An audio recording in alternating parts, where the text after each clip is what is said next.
Hi hello friends, welcome to Maya's. நம்ம இதை பற்றி பார்க்க போகிறோம்னு பார்த்தீங்கன்னா பாவக்காய் பொரியல் செய்கிறது எப்படின்னு பார்க்கலாம். நான் வந்து பாவக்காய் எடுத்திருக்கேன், 2 வெங்காயம் எடுத்திருக்கேன். இது ரெண்டுமே பொடிசாக கட் பண்ணி எடுத்துக்கலாம். பாவக்காய் வந்து இந்த மாதிரி பொடிசாக கட் பண்ணி எடுத்ததுக்கப்புறம் கொஞ்சமாக கல்லுப்பு சேர்த்துக்கோங்க, கொஞ்சமாக மஞ்சத்தூள் சேர்த்துக்கோங்க. இது ரெண்டுமே சேர்த்துட்டு நல்லா கலந்து விட்டுருங்க. ஒரு 20 நிமிஷம் வந்து இதே மாதிரி கலந்து விட்டு அப்படியே வச்சுருங்க. அப்போ தான் இந்த மாதிரி கசப்பு தன்மை இதில் இருக்காமல் கசப்பு தன்மை போயிடும்.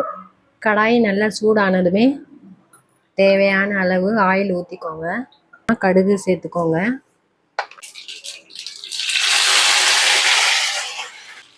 வெங்காயத்தை சேர்த்துருங்க, கொஞ்சமாக உப்பு சேர்த்துக்கோங்க. அப்போ தான் சீக்கிரமாக கோல்டன் கலரில் மாறும். இப்போ வந்து நல்லா கோல்டன் கலரில் ஆகிற வரைக்கும் நம்ம நல்லா வதக்கிக்கலாம். வெங்காயம் பார்த்திங்கன்னா இப்போ கலர் வந்து நல்லாவே சேஞ்ச் ஆகிடுச்சு. இந்த டைமில் வந்து நம்ம பாவக்காய் சேர்த்துடலாம். ஒரு 10 நிமிஷம் நல்லா எண்ணெயிலே வதக்கிக்கோங்க. இந்த டைமில் வந்து நம்ம மசாலா எல்லாம் ஆட் பண்ணிடலாம்.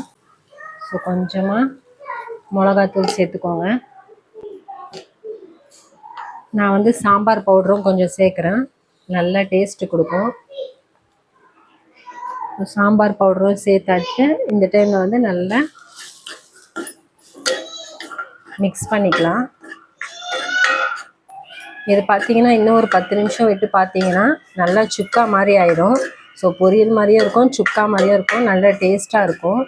ஸோ பாவக்காய் வந்து உடம்புக்கு ரொம்ப நல்லது. நிறைய பேர் சாப்பிட மாட்டாங்க. கண்டிப்பாக இந்த மாதிரி செஞ்சு பாருங்கள், எல்லாருக்கும் பிடிக்கும். மசாலா ஆட் பண்ணிவிட்டு நல்லா கிளறிட்டு அதுக்கப்புறம் ஒரு 10 நிமிஷம் அப்படியே லோ ஃப்ளேம்லேயே வச்சுட்டு மூடி வைங்க. ஸோ எண்ணெய்லாம் பிரிஞ்சு வந்துடும். ஒரு 10 நிமிஷம் அப்படியே மூடி வச்சுருங்க. வாங்க இப்போ ஓப்பன் பண்ணி பார்த்துக்கலாம்.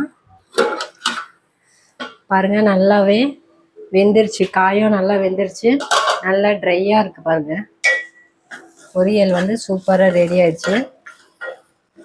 இது வந்து நான் ஆல்ரெடி இதில் மஞ்சத்தூள் போட்டு அது ஊற வச்சதுனால இப்போ மஞ்சத்தூள் சேர்க்கலை, வெறும் மிளகாத்தூள், உப்பு, அதுக்கப்புறம் இந்த சாம்பார் பொடி அது மட்டும்தான் சேர்த்துருக்கேன். இதில் தண்ணியே சேர்க்காம தான் செய்யணும். ஸோ எண்ணெய் மட்டும்தான் ஊற்றிட்டு அதிலே வதக்கி செஞ்சால் நல்லா டேஸ்ட்டாக இருக்கும். இப்போ இந்த டைமில் வந்து நம்ம உடச்சக்கல்லை கொஞ்சோண்டு அரைச்சிட்டு அதுவும் சேர்த்துட்றேன், இன்னும் டேஸ்ட் அதிகமாக கொடுக்கும். ஸோ குழந்தைங்களுக்கும் கொடுத்துட்டு பழகலாம்.